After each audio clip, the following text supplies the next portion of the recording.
Mic check, 1 2 1 2 1 2.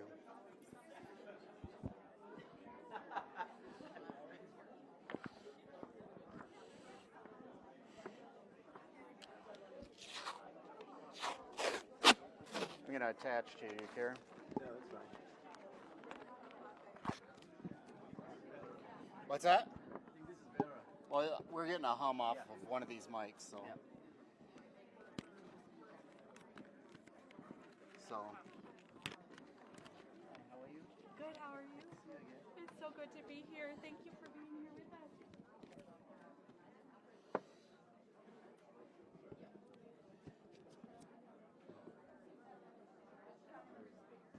Whoops, sorry.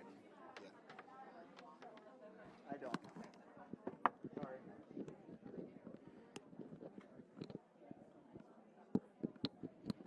We're getting interference on this microphone, so we set up our own. Okay. Is that?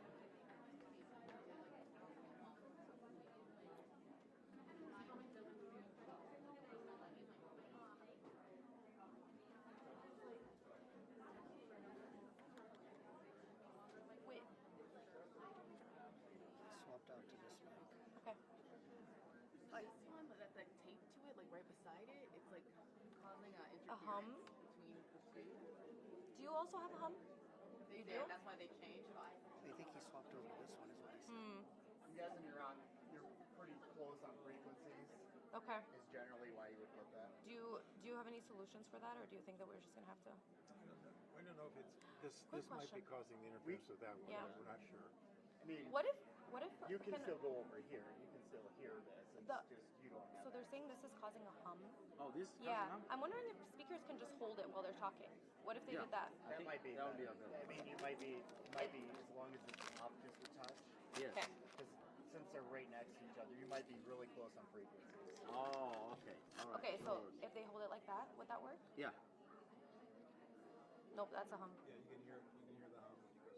What about here? What about if I put it here? I don't hear When I put it here? Yeah. Good Can you hear me? afternoon. Can you hear us? You don't hear over here? Yeah. So then I can put right here then. Okay, Then I perfect. can put right here. Beautiful. Thank you guys for And this then problem just solving. kind of move this a touch over so it's not You want to do it? just kind of like. Just so we're not in the same vicinity. What? Yeah. It should still pick up both of them. Yeah, I think we'll start in like a minute. Okay, is this good? Okay, perfect. All right. All right. There you go. Good afternoon. I think we're going to go ahead and get started. Assalamu alaikum and good afternoon. My name is Dr. Tom George. I'm the Assistant Medical Director for Neonatology at Children's Minnesota. Thank you all for being here today to learn more about the important work that has been done to address gaps in the use of pasteurized donor breast milk in the Muslim community. This is an important moment that we should celebrate, knowing we will directly impact some of the most vulnerable babies that we serve and care for in NICUs around the entire region. Thank you to mHealth Fairview, the Minnesota Milk Bank for Babies, the Minnesota Breastfeeding Coalition, and Brighter Health for your incredible partnership in this important project. And a special thank you to the Minnesota Islamic Council's leaders and scholars here today to recognize the urgency of this issue and worked with us to address the disparities that we see in hospitals across Minnesota and indeed across the country. It is my pleasure to introduce our first speaker, Dr. Mohammed Mehad, Imam from the Nuri Suleiman Mosque. Dr. Mehad.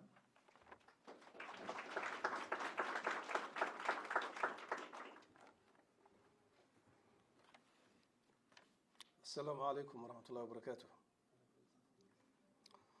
We all know how important is this issue, and as imams, we are here to clarify and state the Islamic position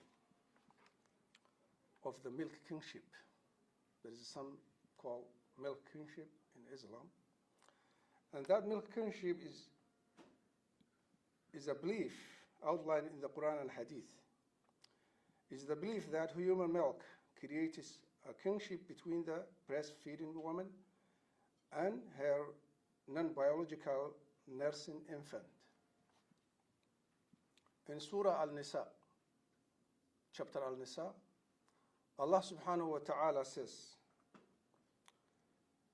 it's haram for you to marry your mother who breastfeed you. It's haram for you to marry the milk mother who nursed you, and your sisters and brothers through nursing. With donor milk, with donor human milk, many Muslim families are afraid it can also create the same milk kinship. Because of the Muslim families, many be hesitant about their child unknowingly marrying one of his or her milk relatives. We need an Islamic fatwa to clarify this topic for families who want to make the right decision to their babies. When Islamic law is unclear, sometimes Islamic law is unclear something, what happens? When Islamic law is unclear, Islamic scholars will gather to understand, discuss, and issue a fatwa or legal decision on a topic. It brings us great joy to know that you sought out help to solve this problem by actively involving the communities in the decision-making process and jointly designing solutions with those who are most affected. We can create a lasting impact. After our meeting with the doctors and experts on feeding, we gathered as a large group to discuss and seek clarity in the Quran and Hadith regarding this topic. We make the final fatwa after considering many factors. So we made the last fatwa after considering many factors outlined, and decide that the benefits of pasteurized donor human breast milk are so significant that all babies, particularly preterm, low birth weight, and ill babies, should be given this milk when their own mother is not available. Thank you.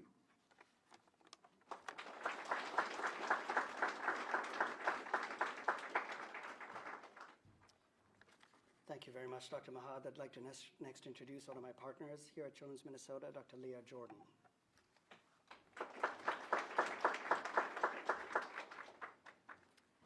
Hello, everyone. My name is Dr. Leah Jordan. I'm a neonatologist here at Children's Minnesota. The work we are celebrating here today was made possible because of a shared commitment to equitable health outcomes for all infants in our community.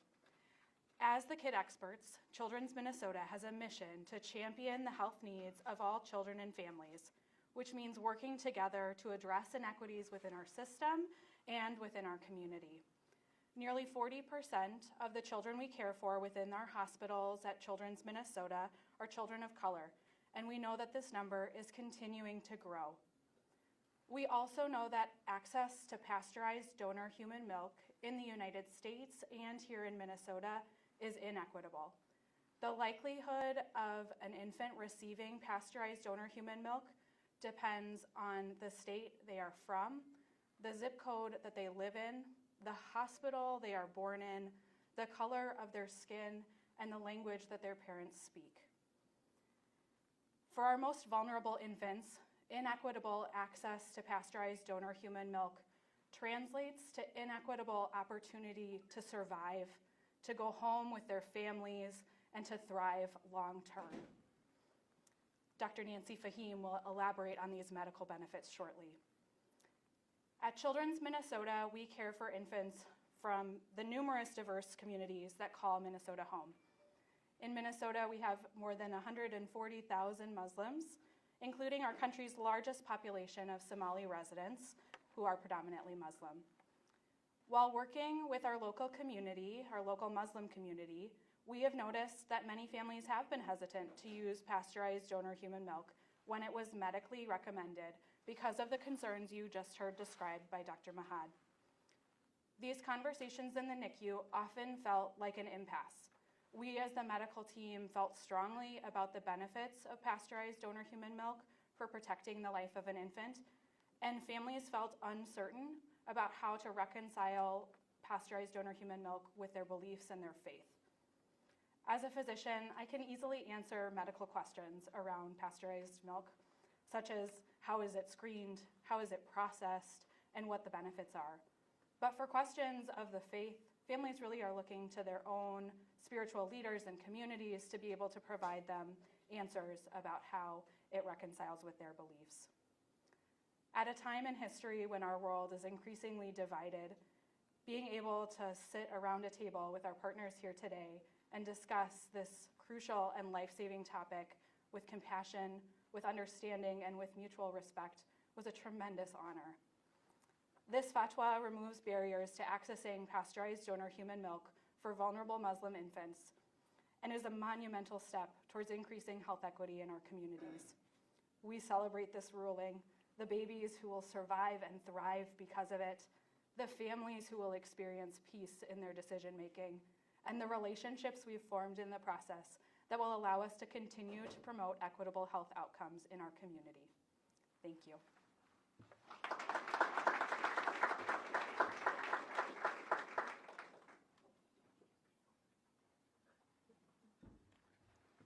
Next up, I have Dr. Nancy Fahim, a neonatologist at the University of Minnesota.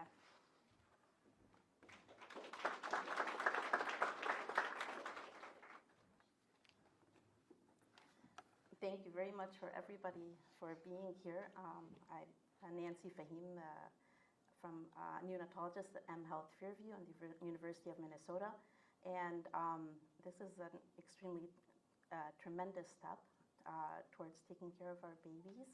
And this process, it's so surprising. It came into light just about 2 to 3 months ago. I was talking with a mom, and she had a preterm baby, and she was a Somali, and she was working on pumping, but the milk was not coming in, and her baby was not tolerating formula. He was throwing it up, and he was on respiratory support, and it was clear that we needed to have a discussion.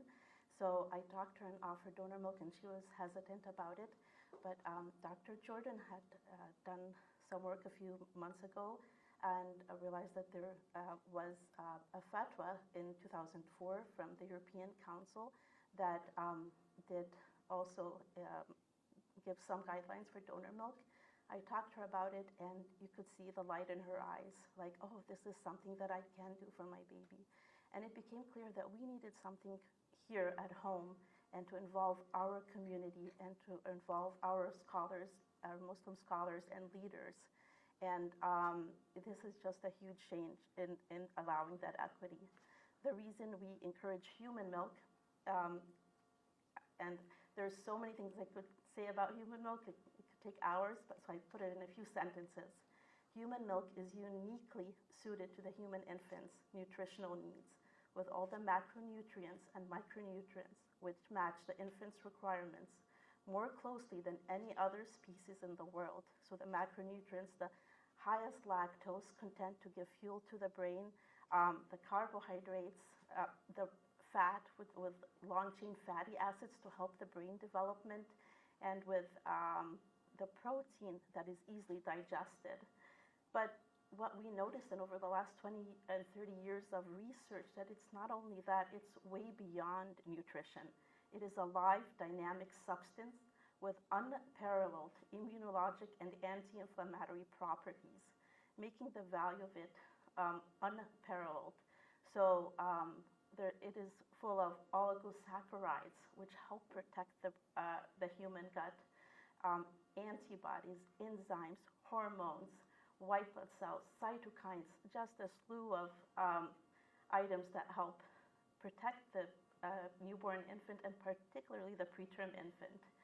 And it, again and again, systematic reviews, randomized control studies had shown that human milk saves lives And when mom's milk is not available, using pasteurized human milk helps protect these babies against significant infections, particularly in the gut, called necrotizing enterocolitis, and it helps save lives.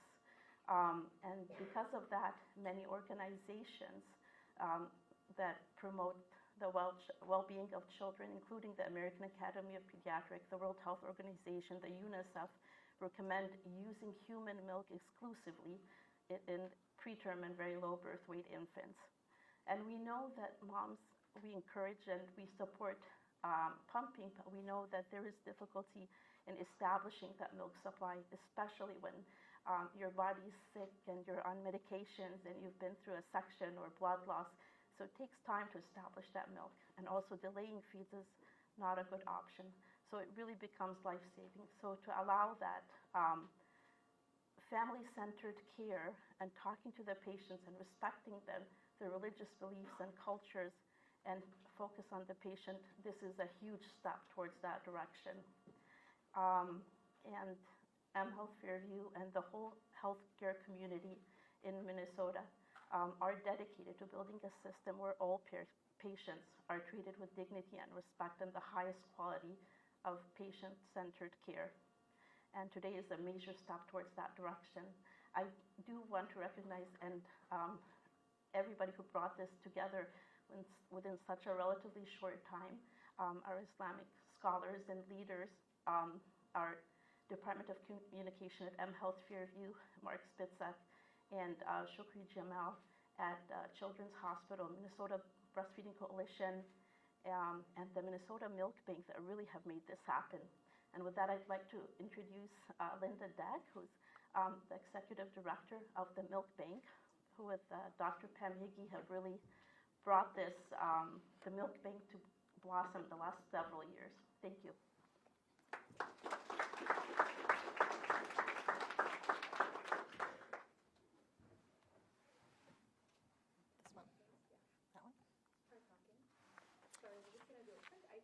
We need to do a sound check here. From what I understand, it's always about the audio, right? Is that okay? Buzzing has stopped? Okay. And this one, and there's another one. Sorry. I'm just going to try something. Yeah. Wondering if you could just...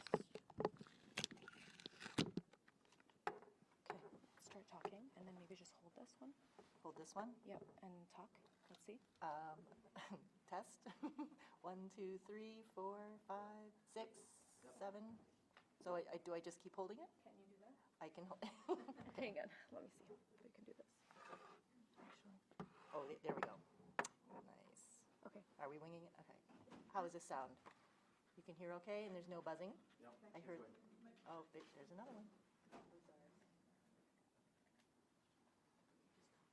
Okay.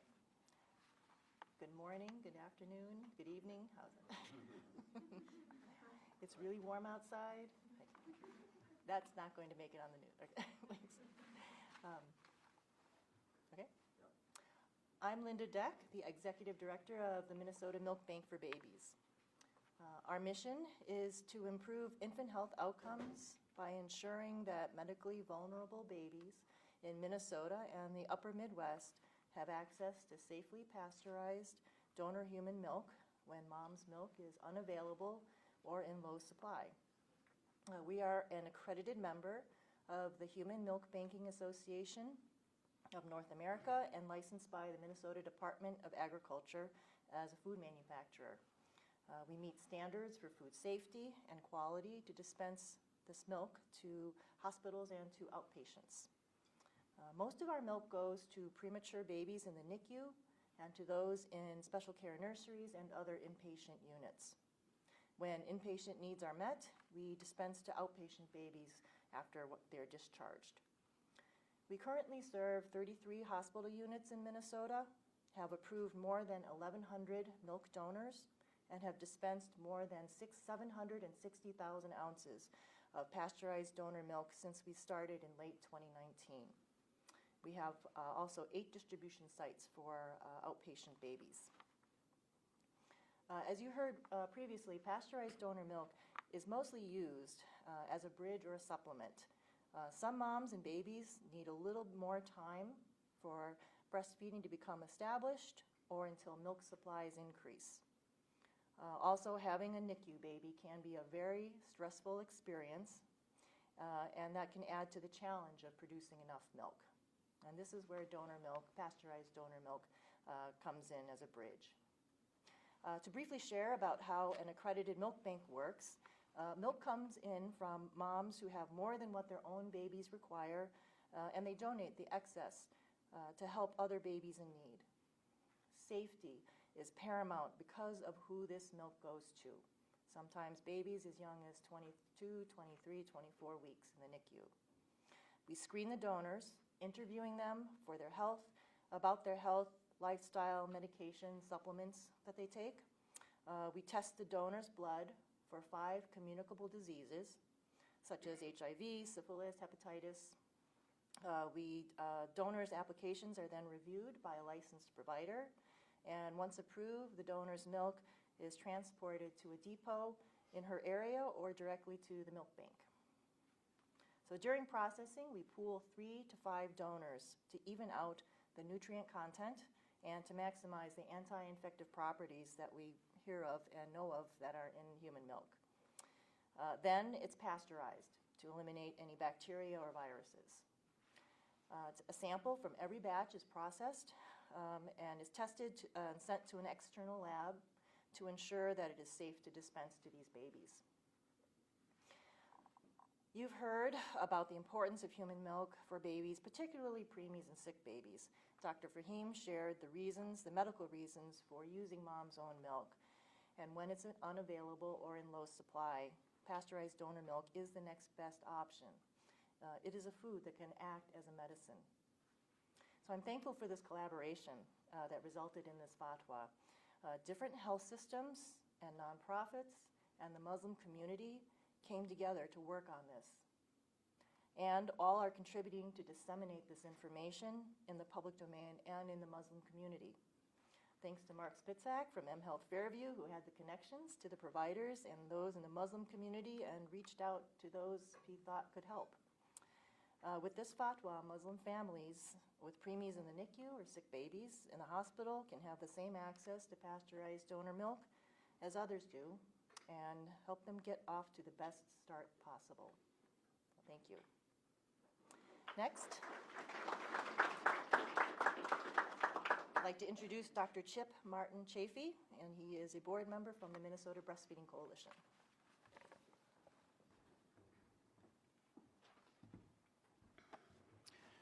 I'm Dr. Chip Martin Chafee. I'm a neonatologist and pediatric cardiologist in St. Cloud at the Heart Center and at St. Cloud Hospital. I'm also a clinical faculty member at the University of Minnesota. The Minnesota Breastfeeding Coalition and its board of directors were all in on getting this fatwa approved. They were pivotal in helping with collaboration and conversations with healthcare providers in Minnesota and in our communities, with Muslim scholars and leaders and physicians in getting this fatwa to happen. After those conversations, consensus has been met, and now we can offer and encourage Muslim families and their infants to use pasteurized donor breast milk for their children, just as all other children can use in this state for their health. We've already talked about breast milk and its benefits, but breast milk is not just the best milk, it's normative. It's natural feeding for infants. It doesn't just provide nutrition, though. As Dr. Fahim already mentioned, there's immunologic benefits from breastfeeding, from the antibodies that children then ingest, and it protects them from getting infected.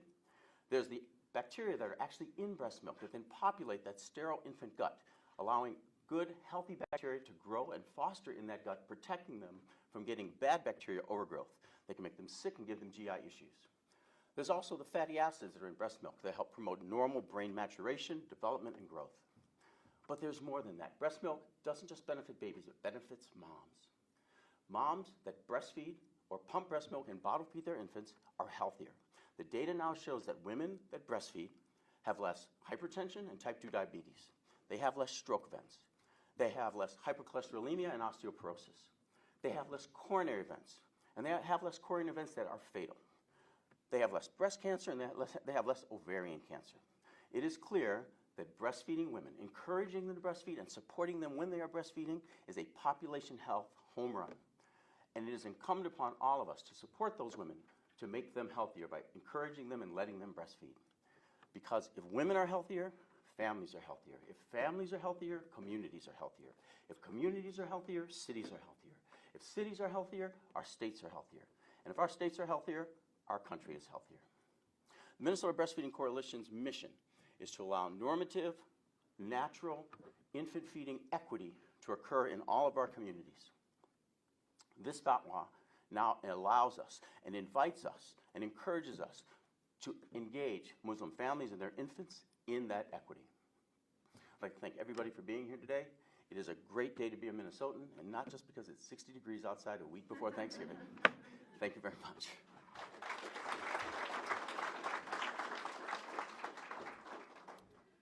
What an incredible collaboration across so many different organizations, and it truly is a great day to be a Minnesotan. We now are going to have Dr.